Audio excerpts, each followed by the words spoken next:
Read the investigation, Jenna. You bought a mobile kit. You read on the package that the weight of the entire mobile is 40 ounces. Each inch of the crossbar weighs 1 ounce. What is the weight of each shape? Justify your behavior. Great.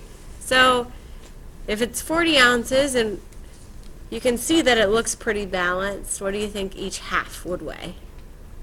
0.5. Are we talking with bars or like each crossbar is 1 ounce, so Each half of it. 1 ounce per bar, but I'm just talking about like this whole half here versus this whole half here. Oh, What? 20. 20. Good. So we know each one is going to be 20 ounces. And then we can go down kind of piece by piece, right? Since the crossbar is 1 ounce per inch, and you see 4 inches here, that's going to take 4 ounces off of the 20. And the only thing hanging on this left side is this squash right here. So 20 minus 4 is going to be 16 ounces. So we have a squash that's 16 ounces on the left side of the mobile. Why did we do 20 minus 4 again? Because this whole half was 20, but the weight of the crossbar was 4 ounces. So we subtracted 20 minus 4 to get 16. So wait, because the whole thing is 20. This whole half right here is 20. And then, 4 ounces go to the bar, so 16 ounces are left okay. for the squash. Why does it say inches? Does like. It's 1 ounce per inch is what the directions said for us. Oh, okay. Each inch of a crossbar weighs 1 ounce. The next side over here is 20 ounces, but starting at this point right here, after the 4-inch crossbar, we only have 16 ounces left, right? And we come to another split. So each side would be 8. Good. 8 on this side, 8 on this side. Subtracting off, let's go with the one that only has one shape hanging off of it. So we'll subtract off those 2 ounces for those 2 inches, and this boomerang is going to be 6. Once we get to this point right here, yep, it's 6 ounces, because we subtract the 2 from the 8, right? And so we have 6 ounces to split between the 2 triangles. But we first have to subtract off the 1 ounce per side, so it's actually only going to be 2 ounces per triangle. So this is helpful as a precursor to what we're about to do, which is solving equations. Because equations always have to remain balanced. So with these examples that we're about to do, my first step when solving an equation is actually to draw a line down the middle where the equal sign is, because that's like the mobile. That's the point where everything on the left has to equal everything on the right. And so in this case, the first thing I would do is simplify. I would add the 6a and the 5a and get 11a.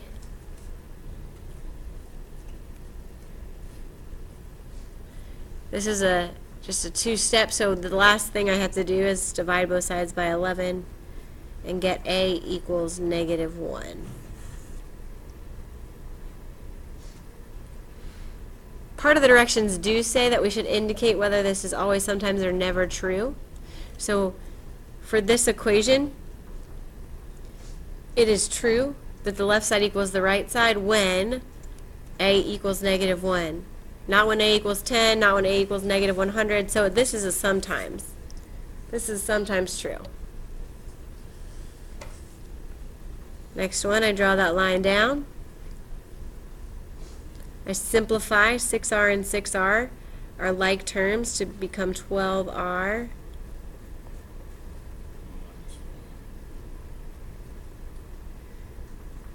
Add the 1 to both sides, so it's doing inverse operations. So 12r equals 12.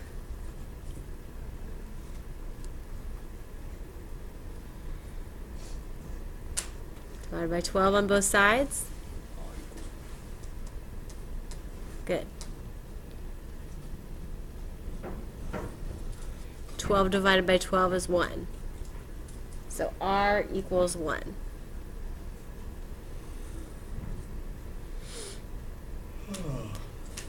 This is true sometimes, only when R equals 1.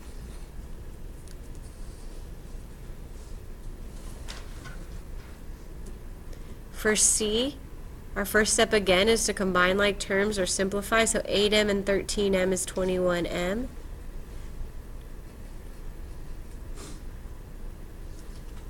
Isolate the variable. So we're doing 21m means 21 times m. So we divide both sides by 21. So m equals 2.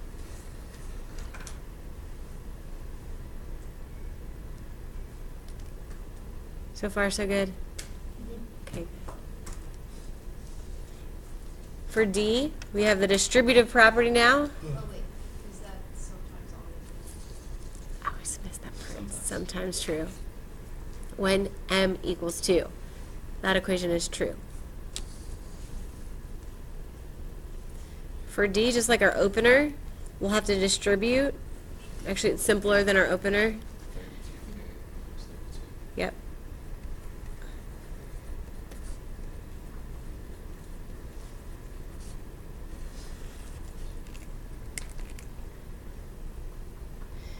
In this case, we have k's on both sides, variables on both sides.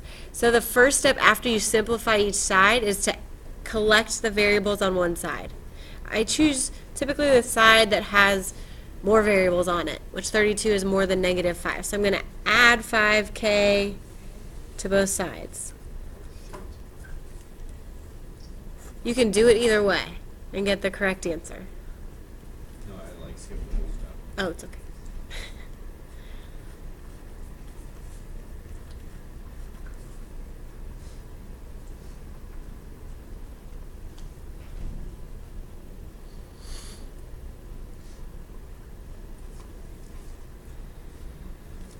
And now, again, we want to isolate the variable, so we add 32 to both sides.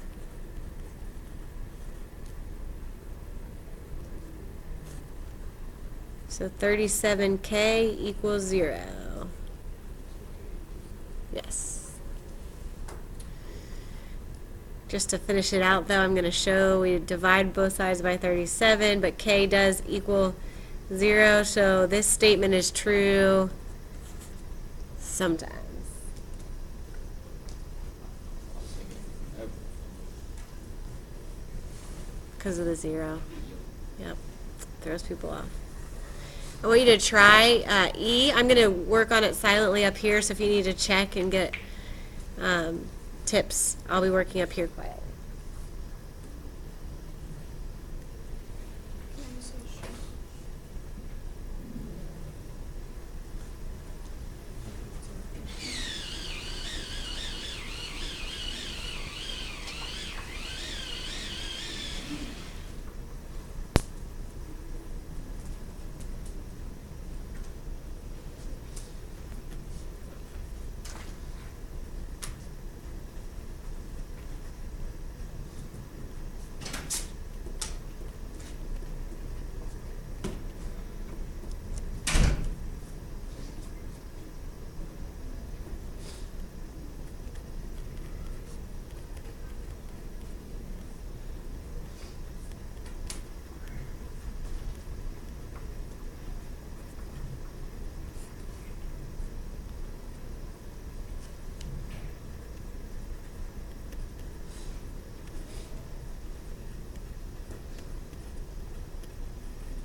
last one.